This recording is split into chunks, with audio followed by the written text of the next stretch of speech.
ಶ್ರೀ ಗುರುಭ್ಯೋ ನಮಃ. ನಮಸ್ಕಾರ ಸ್ನೇಹಿತರೆ. ಇವತ್ತು ನಾವು ವಿಷ್ಣು ಸಹಸ್ರನಾಮದ 5ನೇ ಶ್ಲೋಕದಲ್ಲಿರುವ ಸ್ವಯಂಭೂ ಮತ್ತೆ ಶಂಭು ಅನ್ನುವ ನಾಮಗಳ ಅರ್ಥವನ್ನು ನೋಡೋಣ. ಸ್ವಯಂ ಅಂದ್ರೆ ತನ್ನಿಂದ ತಾನೇ, ಭೂ ಅಂದ್ರೆ ಹುಟ್ಟೋದು, ಅಂದ್ರೆ ತನ್ನಿಂದ ತಾನೇ ಹುಟ್ಟತಾನೆ ಪರಮಾತ್ಮ. ಪರಮಾತ್ಮ ಹುಟ್ಟೋದಕ್ಕೆ ಯಾರ ಸಹಾಯವೂ ಬೇಕಾಗಿಲ್ಲ, ಹುಟ್ಟೇ ಇಲ್ಲದವನು. ಸ್ವಯಂಭೂ ಅಂದ್ರೆ ಇನ್ನೊಂದು ಅರ್ಥ ಸ್ವತಂತ್ರ ಅಂತ ಬರುತ್ತೆ. ತನ್ನ ಉದ್ಭವಕ್ಕೆ ಯಾರ ಸಹಾಯನೂ ಬೇಕಾಗಿಲ್ಲ.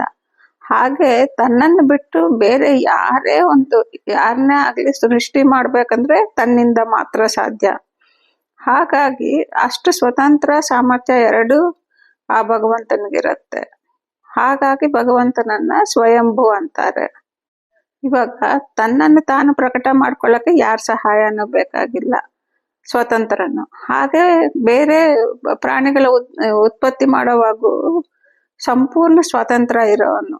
ಇವಾಗ ನಿಯಮಗಳು ಇರತ್ತೆ ಭಗವಂತನಿಗೆ ಹೀಗೆ ಮಾಡಬೇಕು ಅನ್ನೋದು, ಬಟ್ ಅದನ್ನು ಮೀರಿ ಕೂಡ ಸ್ವತಂತ್ರವಾಗಿ ಉತ್ಪತ್ತಿಯನ್ನು ಸೃಷ್ಟಿಯನ್ನು ಮಾಡ್ತಾನೆ. ಉದಾಹರಣೆಗೆ ಮನುಷ್ಯರು ಮಾತ್ರನೇ ಹುಡ್ತಾರೆ ಸಾಧಾರಣವಾಗಿ, ಇದು ನಿಯಮ. ಆದ್ರೆ ಭಗವಂತ ಅನ್ಕೊಂಡ್ರೆ ಹಸುವಿಂದ ಕೂಡ ಮನುಷ್ಯ ಹುಡ್ತಾನೆ. ಇದು ನಾವು ಭಾಗವತದಲ್ಲಿ ಗೋಕರ್ಣ ಬ್ರಾಹ್ಮಣನ ವಿಷಯದಲ್ಲಿ ನೋಡಿದ್ದೀವಿ. ಒಂದು ಹಸುವಿಗೆ ಒಂದು ಮಗು ಹುಟ್ಟುತ್ತೆ, ಮನುಷ್ಯ, ಅವನೇ ಗೋಕರ್ಣ ಬ್ರಾಹ್ಮಣ ಅಂತಾರೆ. ಹಾಗೆ ಭರದ್ವಾಜ ಋಷಿದು ವೀರ್ಯ ಒಂದು ಕೊಳಗದಲ್ಲಿ ಬಿದ್ದಿದ್ದಾಗ ಅದರಿಂದ ಹುಟ್ಟಿದ್ದವರೇ ದ್ರೋಣ. ಹಾಗೆ ದ್ರುಪದ ರಾಜ ಮತ್ತೆ ಅವ್ರ ಮಕ್ಕಳಾದ ದ್ರೌಪದಿ, ದೃಷ್ಟದ್ಯುಮ್ನರು ಕೂಡ, ಇವರೆಲ್ಲ ಕೂಡ ಬೇರೆ ಬೇರೆ ತರಗೆ ಹುಟ್ಟಿರೋರೆ. ದೃಷ್ಟದ್ಯುಮ್ನ, ದ್ರೌಪದಿ ಅಗ್ನಿಯಿಂದ ಹುಟ್ಟಿರ್ತಾರೆ. ಹಾಗೆ ದ್ರುಪದ ರಾಜ ಹೇಗೆ ಹುಟ್ಟಿರ್ತಾರೆ ಅಂತಂದ್ರೆ, ಪ್ರಶಾಂತ ರಾಜ ತನ್ನ ವೀರ್ಯ ಕೆಳಗೆ ಬಿದ್ದಿದ್ದಾಗ ಕಾಲಿಂದ ಸವರ್ ಬಿಡ್ತಾರೆ ಅದರಿಂದ ಹುಟ್ಟಿದ್ದವ್ರೆ ದ್ರುಪದ ರಾಜ. ಹೀಗೆ ಭಗವಂತ ಸ್ವತಂತ್ರವಾಗಿ ಏನನ್ ಬೇಕಾದ್ರೂ ಹೇಗ್ ಬೇಕಾದ್ರೂ ಸೃಷ್ಟಿ ಮಾಡಬಲ್ಲ. ಹಾಗೆ ತಾನು ಕೂಡ ಹೇಗ್ ಬೇಕಾದ್ರೂ ಪ್ರಕಟನ ಆಗ್ತಾನೆ. ಹಾಗಾಗಿ ಭಗವಂತನನ್ನ ಸ್ವಯಂಭೂ ಅಂತಾರೆ. ಇನ್ನೊಂದು ನಾಮ ಶಂಭು ಅಂತ. ಶಂಭು ಅಂದ್ರೆ ಅಂದ್ರೆ ಸುಖ ಆಗ್ಲಿ, ಶಾಂತಿ ಆಗ್ಲಿ, ಶುಭ ಆಗ್ಲಿ ಇವೆಲ್ಲ ಬರುತ್ತೆ. ಭೂ ಅಂದ್ರೆ ಆಗೋದು. ಸೊ ಶಂಭು ಅಂದ್ರೆ ಯಾರಾದ್ರೆ ನಮ್ಗೆ ಸುಖ, ಶಾಂತಿ ಇವೆಲ್ಲ ಕೊಡ್ತಾನೋ ಅವನ್ನೇ ಶಂಭು ಅನ್ನೋದು.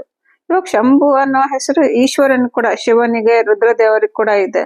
ಯಾಕೆ ಅಂದ್ರೆ ಪರಮಾತ್ಮ ಶಿವನಲ್ಲಿದ್ದು ನಮ್ಗೆ ಸುಖವನ್ನು, ಶುಭವನ್ನೆಲ್ಲ ಕೊಡ್ತಾನೆ. ಹಾಗಾಗಿ ಭಗವಂತನಿಗೆ ಶಂಭು ಅಂತ ನಾಮ ಇದೆ. ಇವಾಗ ನಮ್ಮ ಹತ್ರ ಬೇಕಾದಷ್ಟು ಅನುಕೂಲಗಳಿರ್ಬೋದು, ಬೇಕಾದಷ್ಟು ದುಡ್ಡಾಗ್ಲಿ, ಮನೆ, ಮಠ ಎಲ್ಲ ಇರ್ಬೋದು ಸುಖ ಪಡೋದಕ್ಕೆ. ಬಟ್ ಭಗವಂತ ನಮ್ಗೆ ಕೊಡಬಾರ್ದು ಅಂತ ಸಂಕಲ್ಪ ಮಾಡ್ಬಿಟ್ರೆ ನಮ್ ಕೈಯಲ್ಲಿ ಎಲ್ಲ ಇದ್ರೂ ಕೂಡ ಸುಖ ಪಡೋದಕ್ಕಾಗೋದಿಲ್ಲ. ಪರಮಾತ್ಮ ನಮ್ಗೆ ಕೊಡ್ಬೋದು ಸುಖ ಅಂತ ಅನ್ಕೊಂಡಿದ್ದಾಗ ಮಾತ್ರ ನಮ್ಗೆ ಸುಖ ಸಿಗತ್ತೆ. ಮತ್ತೆ ಪ್ರಪಂಚದಲ್ಲಿ ಇರೋ ಯಾವುದೇ ಲೌಕಿಕ ಸುಖವನ್ನಾದ್ರೂ ಭಗವಂತ ಕೊಡಬಲ್ಲ. ಹಾಗೆ ಇನ್ನೊಂದು ದೊಡ್ಡ ಸುಖ ನಮ್ಗೆಲ್ಲರಿಗೂ ಅಂದ್ರೆ ಮೋಕ್ಷ. ಆ ಮೋಕ್ಷದ ಸುಖವನ್ನು ಪರಮಾತ್ಮ ಮಾತ್ರನೇ ಕೊಡಕ್ ಸಾಧ್ಯ. ಹಾಗಾಗಿ ಪರಮಾತ್ಮನನ್ನ ಶಂಭು ಅಂತಾರೆ. ಇವತ್ತು ನಾವು ಸ್ವಯಂಭೂ ಮತ್ತೆ ಶಂಭು ಅನ್ನುವ ಎರಡು ಪರಮಾತ್ಮನ ನಾಮಗಳ ಅರ್ಥಗಳನ್ನ ತಿಳಿದಿದ್ದೀವಿ. ಇದೇ ಅಲ್ಲದೆ ಬೇರೆ ಬೇರೆ ನಾಮಗಳು ಬೇರೆ ಬೇರೆ ಅರ್ಥಗಳು ಅದಕ್ಕಿರುತ್ತೆ. ತಮ್ಗೆ ಗೊತ್ತಿದ್ದಲ್ಲಿ ಕಾಮೆಂಟ್ ಸೆಕ್ಷನ್ ಅಲ್ಲಿ ಕಾಮೆಂಟ್ ಮಾಡಿ ಸ್ನೇಹಿತರೆ. ಈ ವಿಡಿಯೋ ಇಷ್ಟ ಆಗಿದ್ದಲ್ಲಿ ದಯವಿಟ್ಟು ಲೈಕ್ ಮಾಡಿ ಮತ್ತು ಸಬ್ಸ್ಕ್ರೈಬ್ ಮಾಡಿ. ಧನ್ಯವಾದಗಳು ಸ್ನೇಹಿತರೆ. ಶ್ರೀಕೃಷ್ಣ ಅರ್ಪಣಮಸ್ತು.